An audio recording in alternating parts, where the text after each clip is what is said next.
name of the one and only. We are beginning the next session in the continuation of the discussion we had earlier about the role of the warrior culture mentality in the culture of war.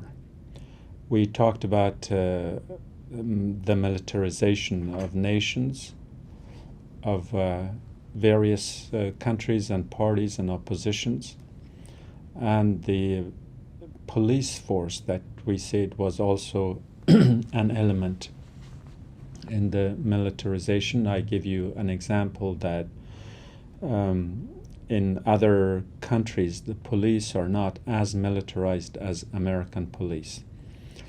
Whether this is positive or negative is yet to be found out through the discussion we are going to have. My concern is in both the element of the vicious cycle and the trend.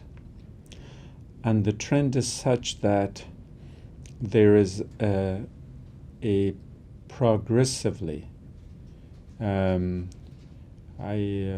hate to use the word progress for this, but anyway, there is a continuously increasing role of militarism or militarization of the society in different forms.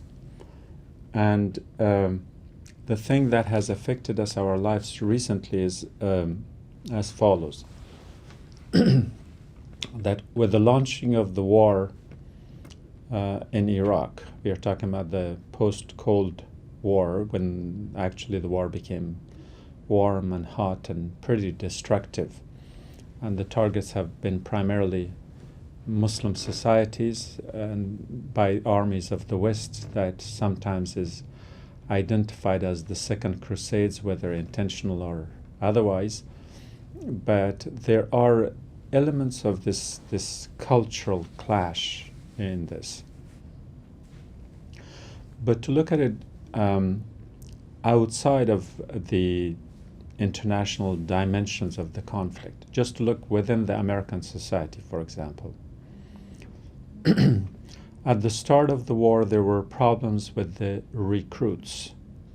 Not too many people were willing to go and fight, perhaps because they had gotten used to decades of a kind of a stagnant stalemate where enlisting in the armed forces generally did not entail too much action in the battlefield. So it was rather easy, or the risk was minimum.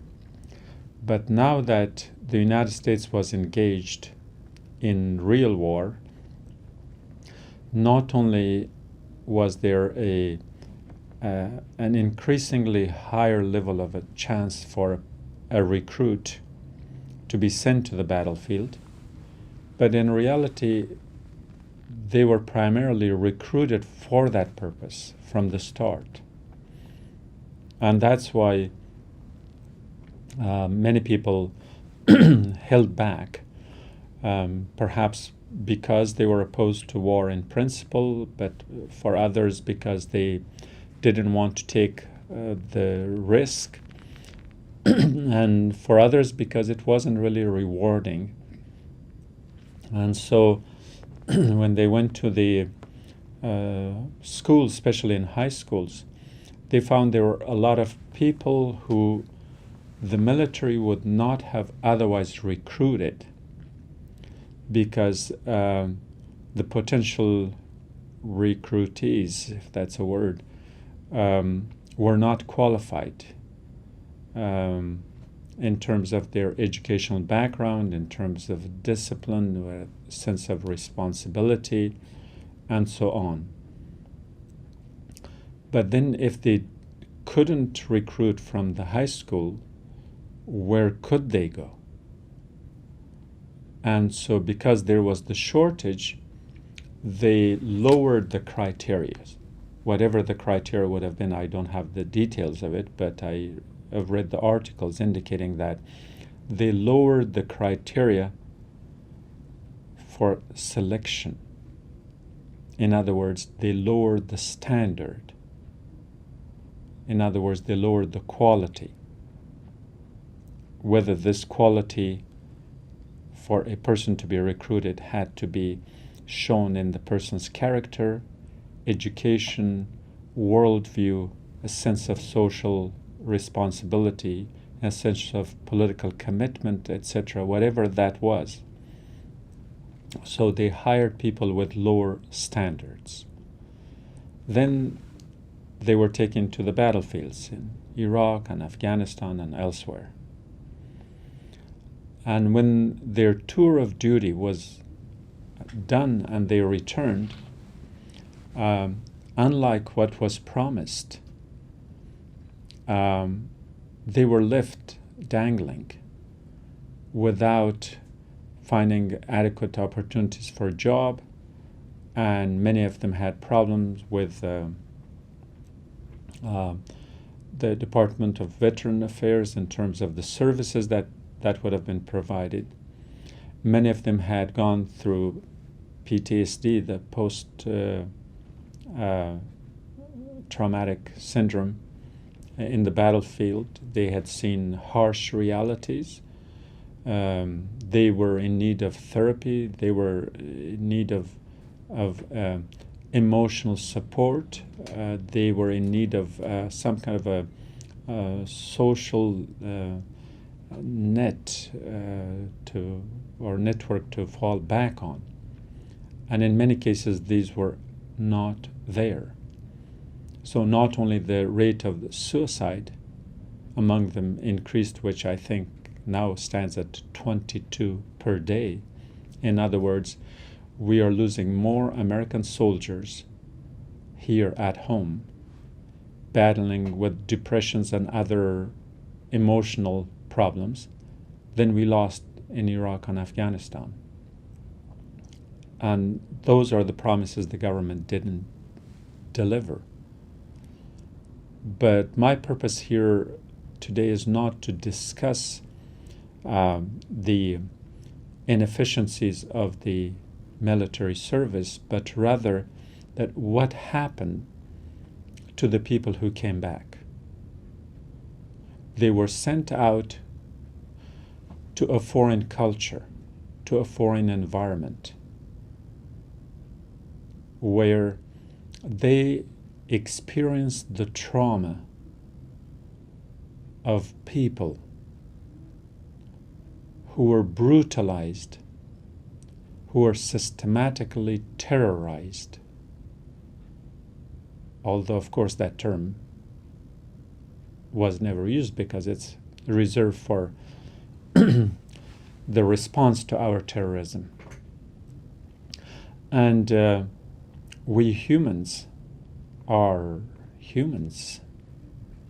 That means there's no way that our human sensibilities would have such a degree of immunity that we experience so much trauma, even if we weren't the subject of it.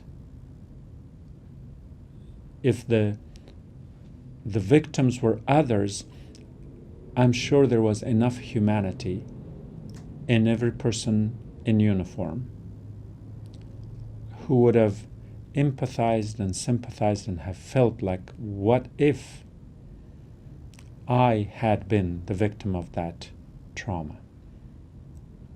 So they tortured, but they got tortured within. They killed, but they died within. They brutalized and they terrorized, and the emotional fiber of their own being must have been shredded. There's only so much one can take. Why? In what way was that war necessary? If you look at the simple logic of it, that people often say the war with Iraq was about oil. Iraq was producing oil as a commodity. We needed to buy oil as consumers. The simple economic facts, the very basic economic facts of supply and demand indicate that those who had the supply in Iraq, for whom we had demand in America, would be both better off if they sell it to us and we buy it from them. So why war? And what could Iraq do with its oil? Or for that matter, Iran, that was under oil embargo for years and years. They can have all the oil in the world. It's not going to help their economy one bit unless they sell it to someone, because they can't consume all of it. So there's no way that the production of oil for Iraq would have been any beneficial to its economy unless they sold it to our economic system. And so therefore, we operated within the same economic system as supply and demand would dictate. War was not necessary. And most analysts who pin it down to that last point, that it wasn't personal, it wasn't between Saddam and W and so on and so forth, the final analysis is that they reached that conclusion that no, Saddam was not a threat. He did not have weapons of mass destruction. He was not a threat to the world peace. He could not have been a threat to the United States, because even if he had weapons of mass destruction, he could not have delivered them. So none of it is logical. The only thing they agree to some extent on is that yes, it was all about oil. Iraq had nationalized its oil, and we wanted to denationalize it. In other words, we wanted to give that ownership, in essence, to Western oil corporations. But then the point is that if these oil corporations wanted to benefit from that oil, they would have without the war, as I just explained, the concept of supply and demand. Now, that is a little bit of an aside, perhaps more than a little bit, but the point I'm making was that that war, and the war that's still going on in Afghanistan and Iraq, is destroying us Americans more than anyone is willing to admit. Yes, it had ruined Afghanistan, it had ruined Iraq, no question about it, but it had ruined the American society. Because with the conditions that I described that these soldiers went through, first, they didn't meet the criteria and the standard of training, stability, education, worldview, and so on. So therefore, they probably were not as good soldiers as they were expected to be.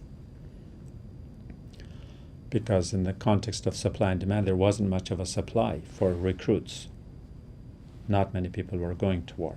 Second, after they came back, instead of them becoming very productive members of the society, many of them were marginalized because they didn't get the treatment and they were really sick, PTSD included. Their family lives were ruined, for many of them, of course. And then the only opportunity that was available to them was to use their resume of having returned from a tour of duty in Iraq or Afghanistan was the top priority for our police force. And the ones who were killing over there were in essence hired to serve, but they ended up also killing.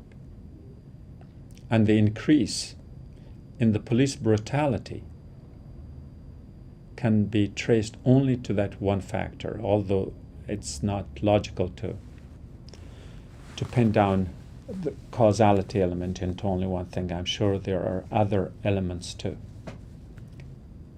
So the less educated from the high school, with not so well trained in the battlefield, exposed to all sorts of horror and terror abroad, are brought back to be hired as what?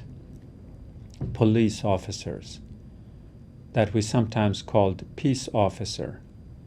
You train them for war, you expect them to be officers for peace. There is a serious contradiction there. And so the Black Lives Matter movement ought to be understood, that the protest that was made yesterday or the day before, when an individual athlete did not salute the flag or did not read the Pledge of Allegiance, protesting the fact that unless the society wakes up to the police brutality, where repeatedly, in numerous cases, the police who have committed the brutality have been ignored, and in the few cases that they have been brought to justice, they end up basically with a slap on the wrist. And that's not justice. I'm not here to blame the police. I'm here to blame the system, in the sense that some of these people who are in uniform, whether it's the uniform of the armed forces or the uniform of the police force, may be seriously in need of therapy themselves, that they owe to this country, to this system. We sent them emotionally unprepared. They came back. We were not ready to help. And we sort of, excuse the expression, unleashed them on the society in the streets of America to treat civilians as though our cities were the battlefields in Afghanistan and Iraq. I hope you don't accuse me of cultural relativism. I'm here trying to make a point now. I'm aware of that flaw in the overall argument I'm making, but I want to just concentrate on this one element. So in essence, we have militarized the police, and that is a serious problem. And so therefore, it goes from one step to another, that we have kind of used every means possible because an overall trend is to help, that may not be the right word either, to in a way contribute to the bottom line of the weapons manufacturers.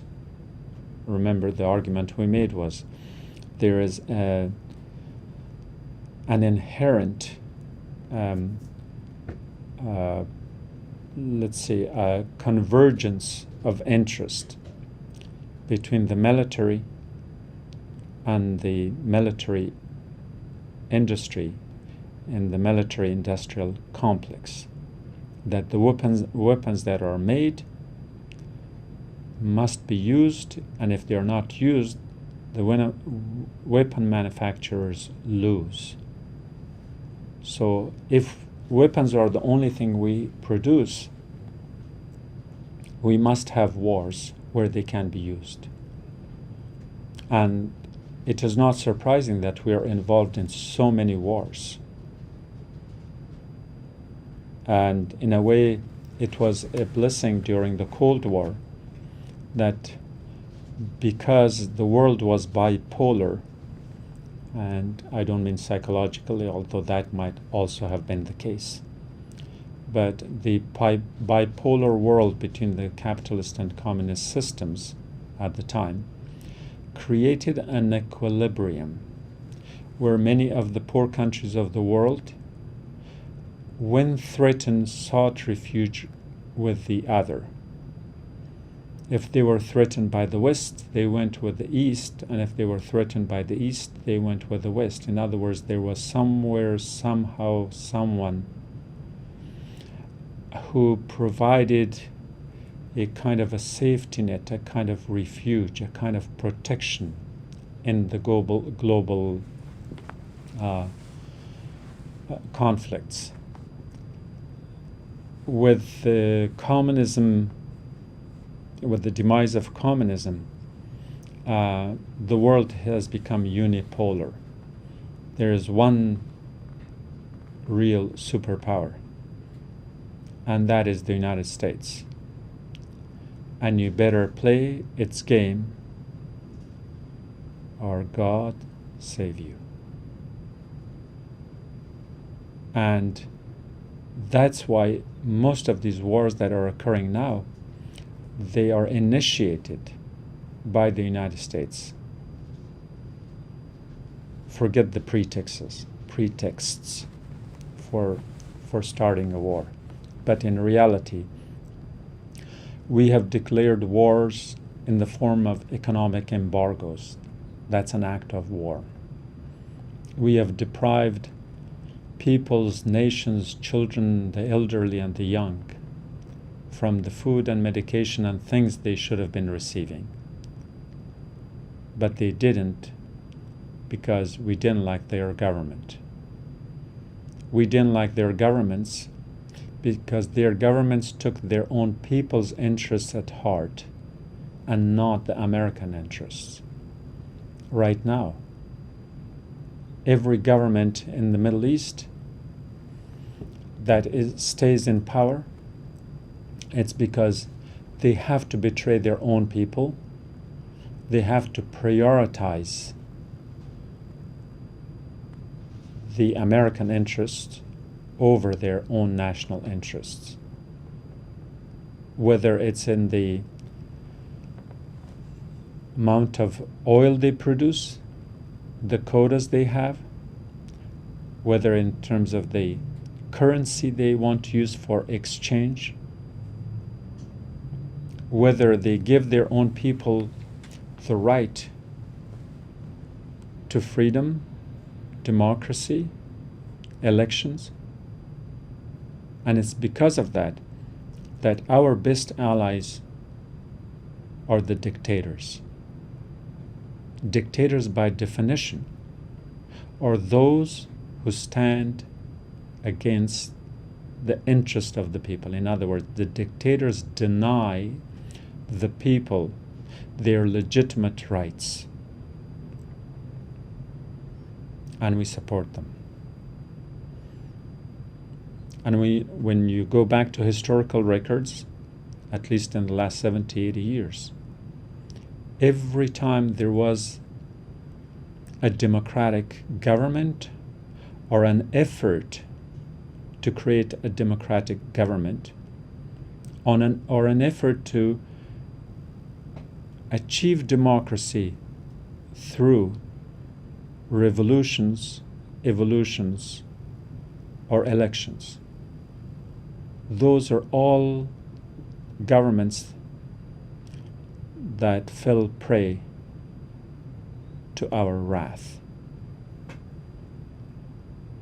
We started with the government of Muhammad Mossadegh in Iran. His fault, he nationalized the oil. Who else nationalized? Iraq nationalized oil. It became the axis of evil, and we know what happened. Egypt nationalized the Suez Canal. It was attacked. Any government in the Middle East that nationalized any of its own natural and national resources, that denied Western corporations either a free access or did not take the interest of Western corporations or Western governments into account, those were the governments that disappeared. The democracies are gone. The dictatorships are there. And when people resist their dictators, we arm the dictators to suppress the people. When people realize who is the real hand behind the scene, and they show resentment towards the West, we call them the enemies. We bomb them, drone bomb them, exterminate them, and try to get rid of them.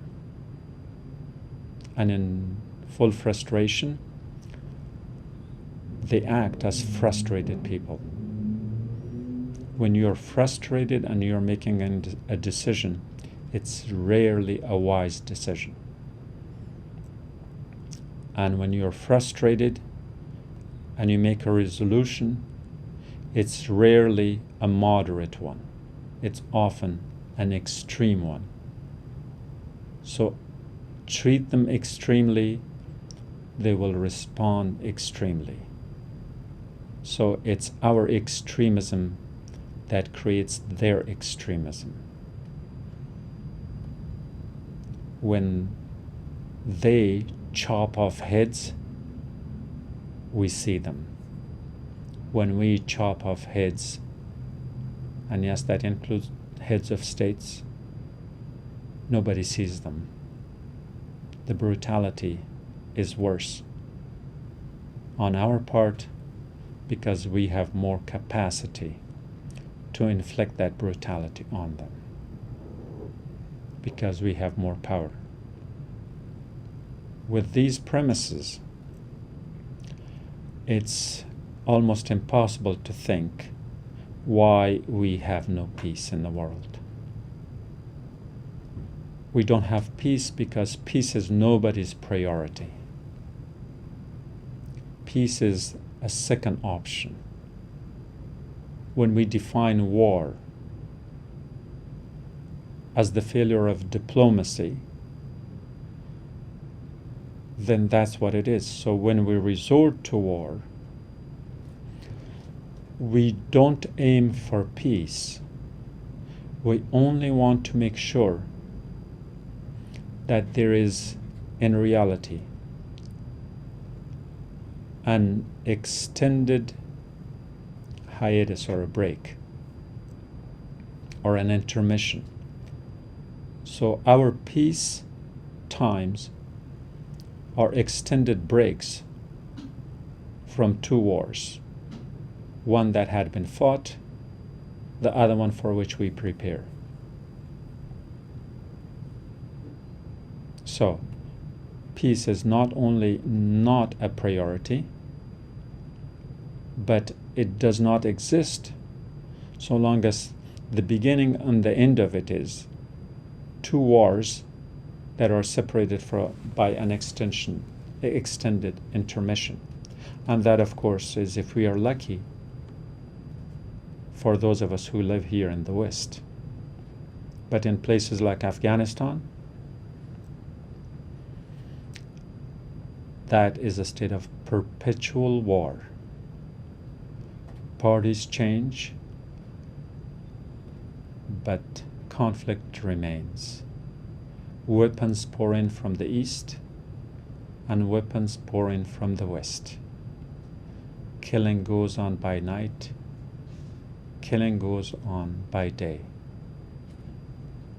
Killing goes on because governments want to come and establish democracies based on how they define them. And those who oppose them become the enemies of the state. Labels abundant. Ashrar, Taliban, Mujahideen, this and that and the other. The end result is nothing but bloodshed. Nothing but bloodshed of people who had nothing to do with any of this, whose interests are ignored because there are a lot of collaborators, to use a semi-Marxist terminology here, is that the governments installed are rarely legitimate, since they toe the line of one or another foreign power. You can't expect people to submit to the rule of law of a government that does not have legitimacy in its own rights. That is the problem of war.